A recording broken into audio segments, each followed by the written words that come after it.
لوگ آج ہوا بناتے ہیں کہ ایئر ڈیفنس سسٹم اتنا بڑا ہے کوئی کچھ نہیں کر سکتا. ایک چھوٹے سے پدے سے ایک ناجائز کنٹری کو محفوظ دکھانے کے لیے دنیا پتہ نہیں کیا کیا باتیں وائرل کرتی ہے.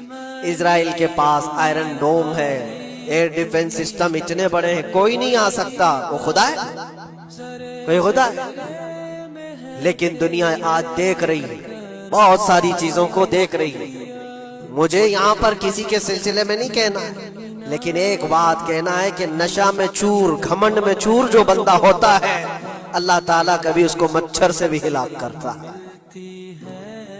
بہت بڑی طاقت کا اس سے مقابلہ ہونا ضروری نہیں. تمہارے پاس ہوگا بہت بڑا سسٹم, لیکن رب تبارک و تعالیٰ جب انتقام لے لے تو پھر تمہارے لیے بہت بڑی طاقتوں کی ضرورت نہیں.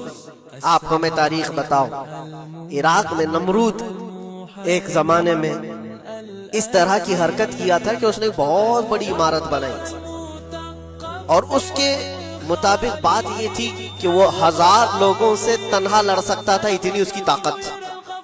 شیر سے خود مقابلہ کرتا تھا, کبھی ڈرتا نہیں تھا. نمرود کی طاقت مشہور تھی اس زمانے میں, اور سارے لوگ اس کی طاقت کا لوہا مانتے تھے, حتیٰ کہ وہ کبھی اپنی زندگی میں بیمار نہیں ہوا. آدمی جب بیمار نہیں ہوتا تو اس کا غرور بڑھ جاتا ہے, سوچتا ہے مجھے کچھ ہو نہیں سکتا. نمرود نے اس کے بعد یہ دیکھا ساری دنیا میرے قبضے میں ہے, طاقت و دولت کے ذخیرے سب اس کے پاس سے, لیکن ایک چیز نہیں تھی, موت. موت پر کنٹرول. اس کو کیسے کیا جائے کنٹرول؟ یعنی مرنے سے بچ تو نہیں پائے گا, یہ کنٹرولنگ پاور بھی ہمارے پاس ہونا چاہیے. اس نے ایک بہت بڑی عمارت بنائی, کہا کہ خدا آسمانوں میں ہوتا ہے, ہم اتنی بڑی عمارت بنائیں گے کہ ان عمارتوں پر چڑھ کر خدا کو للکاریں گے. آجا میں مقابلہ کرتا ہوں, اور مقابلہ کر کے میں خدا کو گرا دوں گا کسی بھی طرح سے. اگر مجھ سے نہ ہو سکے تو پوری فوج کو تیار کروں گا. خدا سے لڑائی لڑ کر کے ایک بار وہ موت اور حیات کا پاور اپنے ہاتھ میں لے لیں, پھر ہم کو جب تک چاہے جینا ہے. کہاں کی خام خیالی, لیکن اس نے بنایا. پوری دنیا بھر سے لوگوں کو جمع کیا, سب کی زبان ایک بنایا, سب کی کرنسی ایک بنایا. ساری اس پوری دنیا کے لوگ اس کی فوج میں, سب کو یہ باور کرانا شروع کیا کہ ہماری لڑائی ہے دنیا سے نہیں, ہماری لڑائی کریٹر سے, خالق سے. ہم اس سے پاور چھین لیں گے ایک بار, اور پھر اپنے ہاتھ میں موت و حیات کا کنٹرول رکھیں گے.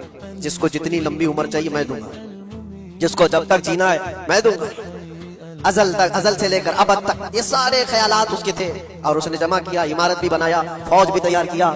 کیا رب تبارک و تعالیٰ یہ نہیں دیکھ رہا تھا اس کی تیاری, اس کا جمع کرنا, اس کی عمارت بنانا؟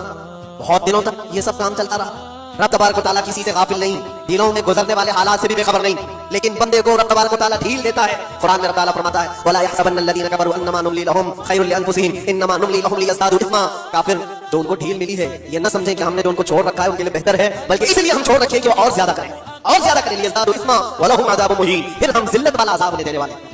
یہ مت سمجھ لو کہ رب تبارک و تعالیٰ ان سب چیزوں سے بے خبر ہے. نمرود اتنا سب کرتا رہا, اللہ نے اس کو چھوڑ رکھا. بنا لیا لمبی عمارت, بنا فوج بھی بنا لی, ساری چیزیں بنا لیا. مقابلے کے لیے اس نے دن بھی طے کر لیا. اس کے بعد اس کو خدا سے لڑائی لڑنی تھی, کہاں خدا تک پہنچنے کی بات. لیکن بندہ جب غرور و تکبر میں آتا ہے تو وہاں تک بھی سوچتا ہے, اسے موت پر کنٹرول حاصل کرنا تھا, بس یہ ایک چیز تھی.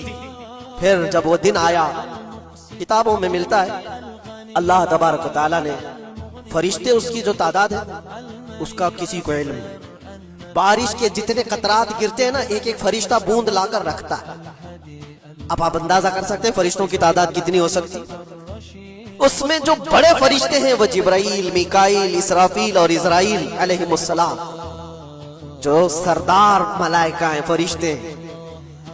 ان کے اپنے اپنے کام ہیں, بہت پاورفل فرشتے ہیں. ان کی بات نہیں کرنا. کسی ایک عام فرشتے کو رب تبارک و تعالیٰ نے بلایا اور فرمایا جاؤ زمین پر, ہمارے ایک بندے نے ہم سے لڑائی کا ارادہ کر لیا. اس کی طاقت و قوت اور اس کی جمع شدہ ساری چیزوں کو دیکھ کر کے آؤ. وہ فرشتہ زمین پر آیا, جس جگہ پر اس نے یہ سب جمع کیا تھا.